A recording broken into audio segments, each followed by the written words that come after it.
هێندە عاشقی دەفە لی دوور ناکەوێتەوە.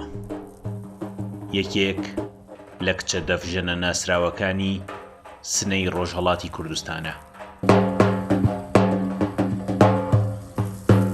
سەنا ئەروەندم، 22 ساڵ تەمەنمە، فارغ التحصیل ڕشتی حەساداری، دانیشتووی شاری سنەم. هەر لە منداڵیەوە بە هۆنەر گەورە بووگم. باوکیشم خۆی کاری هۆنەریە کات. ئەم ڕەسم موسیقی و هۆنەرە لە باوکم وەرم گردووە. هەتیە هەم باوکم هەم دایکم هاندرم بووگن، دەستیان ماچەکەم. خۆیشم کە لە منداڵیەوە لەگەڵ دایکم زۆر بە خانەقاوەمانە ئەڕۆین. ئیتر حەزم کرد سازی دەف انتخاب بکەم و ئەدامەمدا موفەقیش بووم، فرێش ڕازیم بە کارەکەم. وەلی 4 ساڵێکە بە سوورەت حرفەیی کارەکەم. بعد ئەجرا چووگەم گروهگەل، کارم کردگەتە گروهگەل دەفنەوازیە. خۆیشم سەرپەرست گروهەکانم بووگم، خۆم ئەجرام گرگا. بعد 2 ساڵێکیشە خەریکم تەدریسەکەم، هۆنەرجووم هەیە، هەموویان خانمن، ئەڵبەت بانوان فەقەت تەدریسەکەم.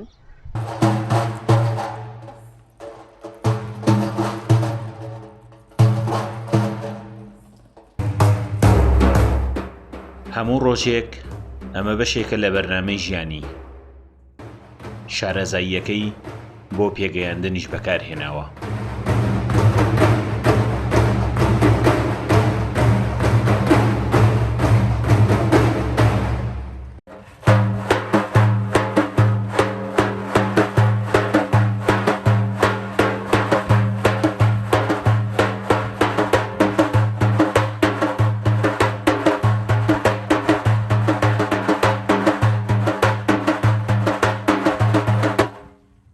وەختێک تەسلیمم کرد کە موسیقی کار بکەم، وتم بە باوکم، وتم ئەو باشتر لە منەزانێ، وتم حەزەکەم دەف کار بکەم.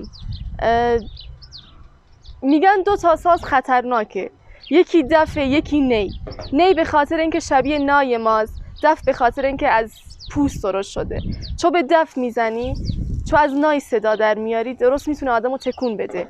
دف سازه که انسان تکاند، ربطی به عرفانو هست، به خوا نزیک دەکاتەوە، ترسی خوا لە وجودتا هەیە، حس و حاڵێکی عەجیبی هەیە دەف.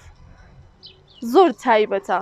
من دەف یەکێ لە ئۆلۆڤیەتگەل زندگیمە، یانێ بە دەف زندگیەکەم من.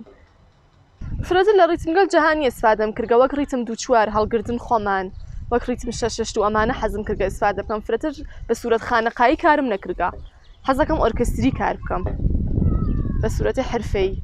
سامان یەکێک لە ئارەزوەکانم لە ناو بواری موسیقی و هۆنەری خۆمە، حەزمە کرد کە لەگەڵ گروهی سامی یوسف فعالیەتم بێت، کە شکر بەخوا گەییم بۆ چتە. لەگەڵ سامی یوسف تەجروبەی هاوکاریم بوو لەگەڵ گروپەکەیانە، لەگەڵ دەفنەوازانی بەناوبانگی سنە، هەمویان ئۆستادن، ڕێزم هەیە بۆ هەمویان. حەزەکەم لە ئایندەش بتوانم ئاموزشکایك لێ بدەم، خۆم و باوکم بە ناوی ئاموزشکای ئاروەند کە زۆر هاتوومە، حتمەن ئەنجامیەدەم و ئەگەیم بۆ چتە. ئەویشم پێی خۆشە، حەزەکەم لەگەڵ ئۆرکسترگەل فرە پیشرەفت بکەم. حەزەکەم کۆلەن پیشرەفت مایە شانازیە بۆ کچ. ژن هەمیشە سری مەحدودیەتگەلی بووگە بۆ خۆی، مەخسوسەن لە بوار موسیقیەوە. مەسەڵەن ئێمە هەست خانم هەست کە حەزەکا بخوێنێ، سای خۆشە، وەڵێ ناتوانێت کۆنسرتێک دابنێ کە حتا ئاغا ناو کۆنسرتەکە یابێشە فقط بانوان بێت. ئەمە زۆر کێشەیە.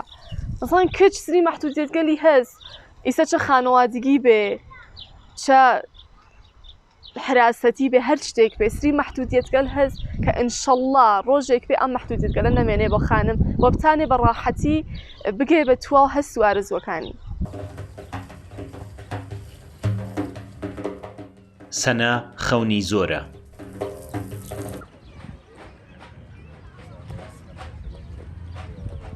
بەڵام متمانەی بەخۆی زۆرترە. وەخت هەست کە فرە ناڕەحەتم، لە شتێک ناڕەحەتم دەفام لێ ئارامەوەم، وەک چۆن بێژم لەگەڵی قساکەم.